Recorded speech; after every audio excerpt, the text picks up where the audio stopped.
Hello folks, welcome back to Land of Picks, our Big Ten betting show on the Land of 10 Facebook page.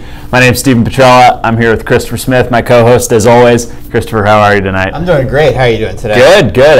We're entering that point of the season where we really start to kind of get to know every team for who they really are. We've seen them play bad teams, we've seen them play good teams. And I think we can make some money in the last month of the season. Yeah, first college football playoff ranking came out 2 days ago. It's starting to get into that time where we're starting to narrow down the field, ready to look at another November slate here. Yeah. So let's take a look at this week's Big Ten lines, brought to you by mybookie.ag. Some tighter numbers in the Big Ten this week. There's Purdue, been a favorite at home against Nebraska last week. They'll lay 2 touchdowns against the Illini. Nebraska laying a short number 1 against Northwestern.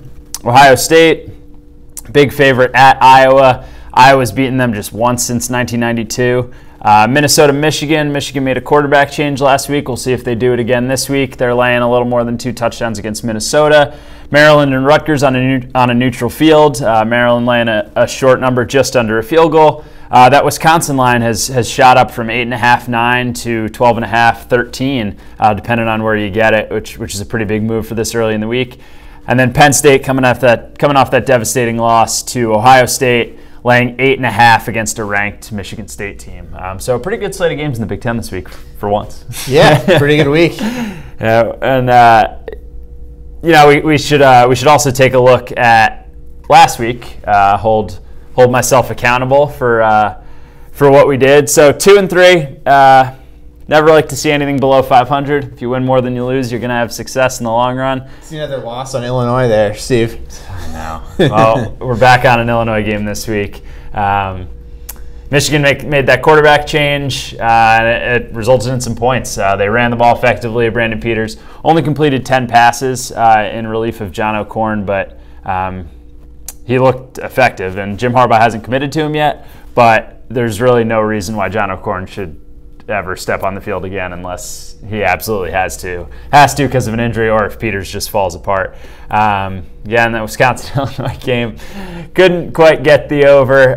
The Purdue under trend continues. That's 5 in a row, and Purdue wound up blowing that game late, so the teaser, if you got it at 6, like I gave out on the show last week, you didn't hit. If you bet it on Saturday, you got it at +2 because it went down to about 4.5 and they lost by 1. So always a tough one when you bet one early in the week and the line looks better on Saturday. Yeah, 2 and 3 is not a terrible week. It is a losing week, but if you went to mybookie.ag and you had a bonus there because they match your deposit by up to 100%, they do. Then you could offset any bad week. And if you use the promo code LAND10, that's how you're going to get your 100% deposit matching. And they're definitely the best site to bet on. So that's where we do it. And Steve, I know you went 2 and 3, but if you average in your bonus that you won, it probably offsets that week completely. Yeah. Pretty good season so far. We're looking to keep it rolling. And like Christopher said, we both bet at MyBookie, and it's absolutely an awesome place to bet. Never worried about the site being slow or not loading on my phone, getting a bet down. Payouts, deposits, super easy, some of the easiest in the business, so we highly recommend mybookie.ag.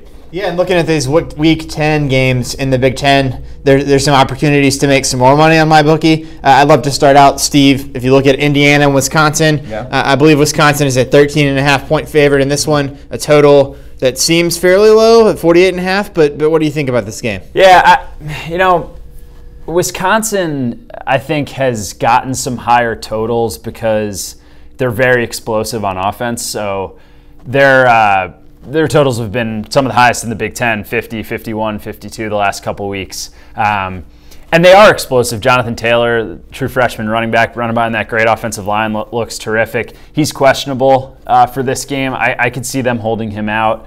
And they are explosive, but they're explosive on the ground, and they need to rip off big plays to truly move the ball at a fast pace. They're very efficient. Like, you will very rarely see Wisconsin in 3rd and 9. You see them in 3rd and 3 all the time, and that's what makes their offense so good.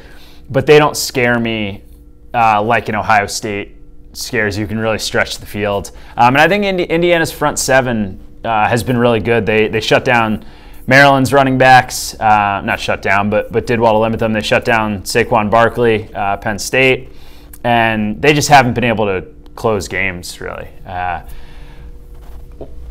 That's why I like the under in this one. Like I said with Wisconsin and their explosiveness, leading to slightly higher totals. Indiana's pace, they ran 104 plays against Maryland last week, which is insane. But you can't run pace against Wisconsin's defense because it's so good. So if you run pace, you're going to have to put your defense back out on the field against that potent running attack and that big offensive line, and you're just going to wear down. So Indiana's, they're going to run 80 plays. Like they run one of the faster paces in the Big Ten, but 104, I mean, that's just ridiculous. And like we saw against Michigan, which if that game hadn't gone to overtime, would have gone almost 10 points under, wound up pushing, but they didn't run that same pace. I think the same thing is going to happen against Wisconsin.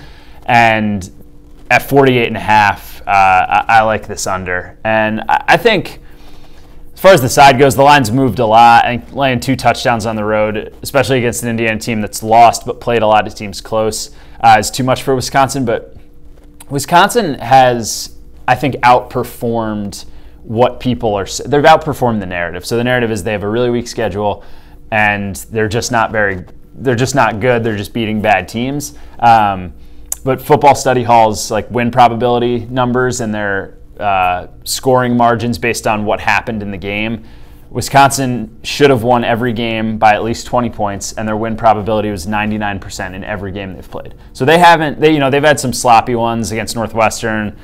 Illinois they didn't blow them out, but I think Wisconsin's still a really good team, and they're taking care of business against the middle and bottom tier of the Big Ten.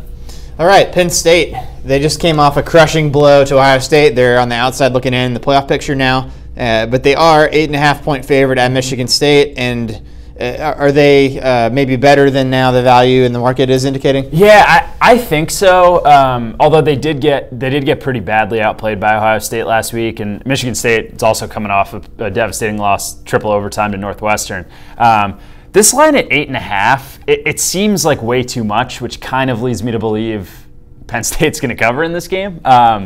Michigan State on offense, they can't. Brian Lewerke's a very capable quarterback in terms of efficiency, and he moves well in the pocket, and he can run a little bit. And they've got a couple good running backs, but I think the biggest thing I'm looking at in this game is Michigan State's going to try and probably will limit Saquon Barkley against a Penn State offensive line that's really struggled in the last month, protecting or run blocking, protecting the pass. They've been okay. I think Penn State's going to try to stretch the field, test Michigan State's young corners. And at 8.5, it's not a great number, but I think Penn State's going to hang some points in this game, and they'll get outside the number.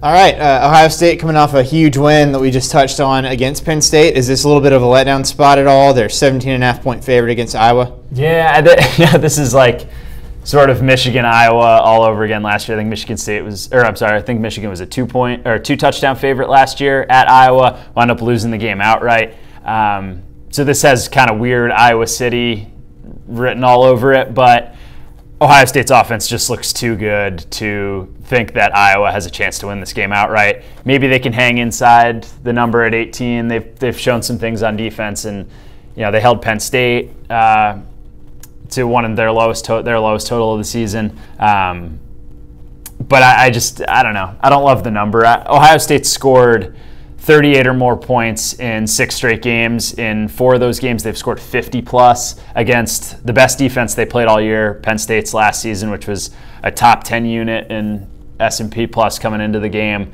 They hung 39 and 532 yards. And, they really, really outplayed Penn State, which is, I think the narrative on that is sort of like, wow, what a comeback. Like, took a lot of guts, and it did. Like, it was phenomenal effort by JT Barrett. Only had 6 incompletions, was fantastic in the second half, but they thoroughly outplayed Penn State. There was no luck to it. So I'm not going to bet on this game. I think I would lean towards the over, just counting on the fact that Ohio State can once again hang 35 plus, but I'm staying away from it.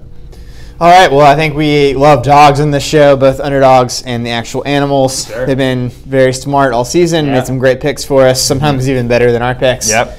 So you got some more dogs for us this week? Yeah, let's take a look. They're going to pick the Ohio State-Iowa game and see if they can come through with some more winners.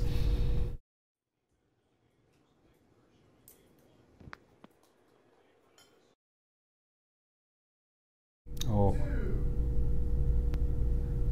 I like the yellow bandana there. Yeah, that was nice. That was a fitting touch. Maybe he'll be in Iowa. Foster will be in Iowa City on Saturday with that raucous crowd. Yeah, one of them was a little more aggressive than the other one, but they both liked Iowa. Yeah, yeah. Foster's he's got a little more conviction in his picks sometimes.